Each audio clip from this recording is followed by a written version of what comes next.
Alors maintenant, nous allons voir comment ajouter un nouveau module dans le produit que nous avons créé dans notre interface un TPEco. Alors nous allons dans Gérer, ajouter vos produits. Et vous voyez que ici, en bas, nous avons déjà ajouté un produit, formation marketing viral.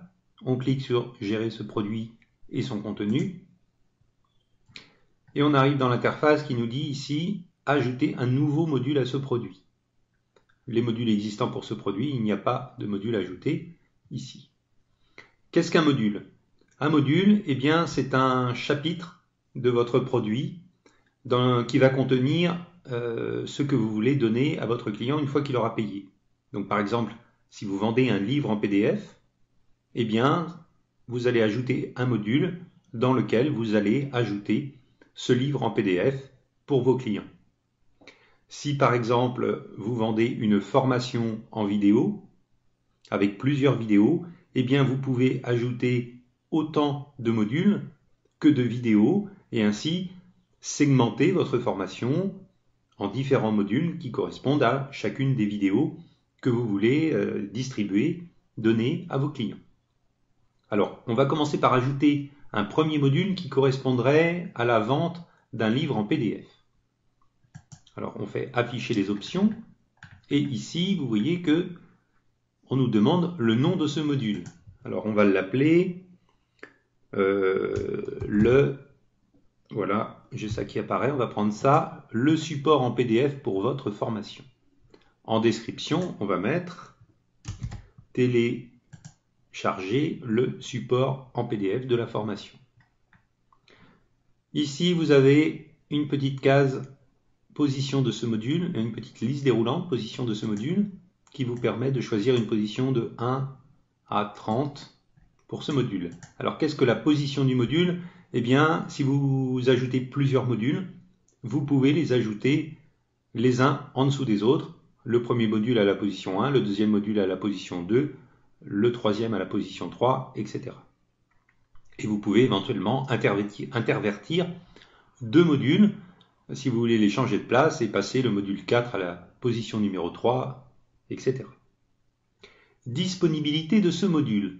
Alors cette option, qui est ici à 0 jours, donc lorsqu'elle est à 0 jours, eh bien, ça veut dire que dès que votre client va avoir acheté votre produit, votre formation, il va avoir accès immédiatement au contenu de ce module. Mais vous pouvez par exemple, dans le cas d'une formation avec de nombreux modules, par exemple de nombreuses vidéos, eh bien vous pouvez mettre des dates dans le temps auxquelles vont accéder vos clients au fur et à mesure. Donc par exemple, vous créez un premier module, vous le mettez à 0 jours, donc dès que votre client aura payé votre formation, il accédera au contenu de ce module.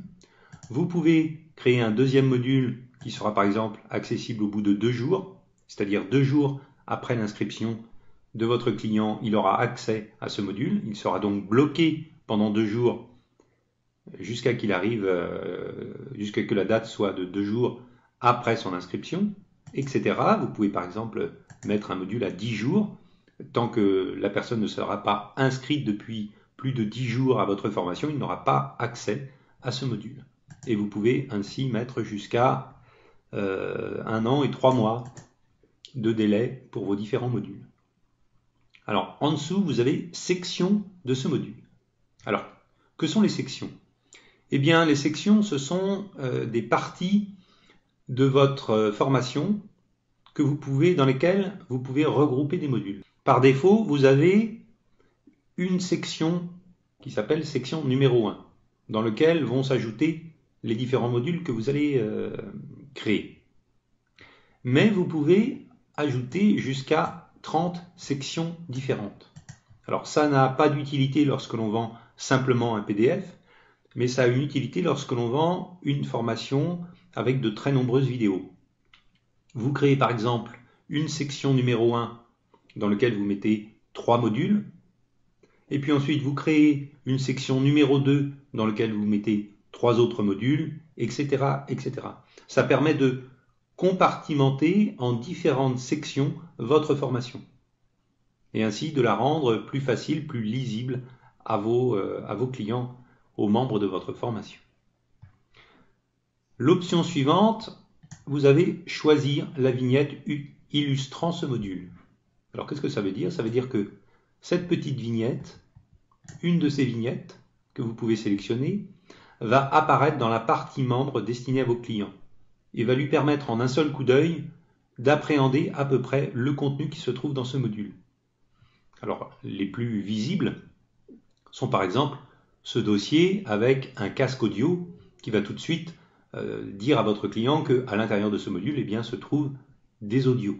Ici, vous avez un film vidéo, une cassette de film vidéo, eh bien, vous voyez que immédiatement, ça vous fait penser à de la vidéo et que dans ce module, il va y avoir du contenu en vidéo.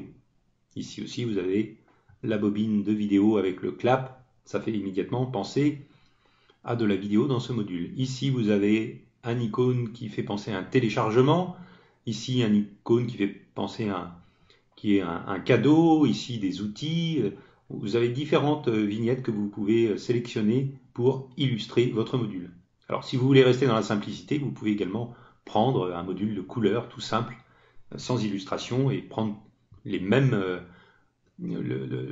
même type de vignette pour tous les modules que vous allez ajouter.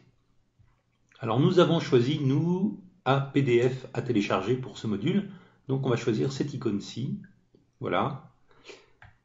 Et nous allons descendre dans les options. Et ici, on voit qu'on peut choisir si ce module va être activé ou désactivé. Alors ça veut dire quoi?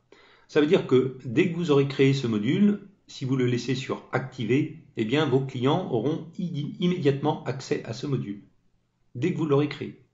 Mais par exemple, si vous avez déjà une formation en place et que vous désirez ajouter un module et que vous travaillez encore sur ce contenu que vous allez ajouter petit à petit, eh bien vous pouvez créer ce module en mode désactivé et vos clients actuels n'auront pas accès à ce module tant que vous n'aurez pas ajouté tout le contenu nécessaire. Et une fois que tout le contenu nécessaire aura été ajouté, eh bien vous cliquerez sur activer ce module et il sera alors visible à vos clients actuels. Donc nous allons, comme nous sommes en mode création, que nous n'avons pas encore de clients pour notre formation, pour notre livre électronique, eh bien nous allons créer ce module en mode activé. Alors, il suffit maintenant de faire ajouter ce nouveau module. Et voilà. Ici, nous avons la liste des modules existants pour notre formation au marketing viral. Ici, nous avons les modules existants. Module numéro 1, le support en PDF pour votre formation. Et c'est ainsi que nous avons ajouté un nouveau module. Alors, pour vous montrer le classement des modules, eh bien, nous allons ajouter un deuxième module pour ce produit. Donc ici, dans Ajouter un nouveau module, afficher les options. Ici, nous allons ajouter un module dans lequel nous allons mettre comme contenu de la vidéo. Donc on va appeler notre module vidéo, voilà, vidéo numéro 1, la première leçon. Voici votre première vidéo de cette formation. Voilà, allons nous mettre en description. Donc position de ce module, automatiquement il s'est incrémenté, il s'est mis à 2. Donc ce module sera le module numéro 2 dans l'interface client et en premier nous aurons le module avec le PDF. Disponibilité de ce module, on va toujours la laisser à 0 jours. On veut que dès que nos clients sont devenus clients, ont payé notre formation, eh bien, on veut qu'ils aient immédiatement accès à cette vidéo. Toujours également dans la section numéro 1. Alors là, comme nous avons de la vidéo à l'intérieur de notre module, eh bien, nous allons choisir ici la vignette avec le petit film vidéo. Et toujours, ce module est créé en mode activé. Et nous faisons ajouter ce nouveau module. Voilà. Et vous voyez maintenant que la liste des modules eh bien, s'est agrandie et que nous avons notre module numéro 1, le PDF, et le module numéro 2, la première leçon.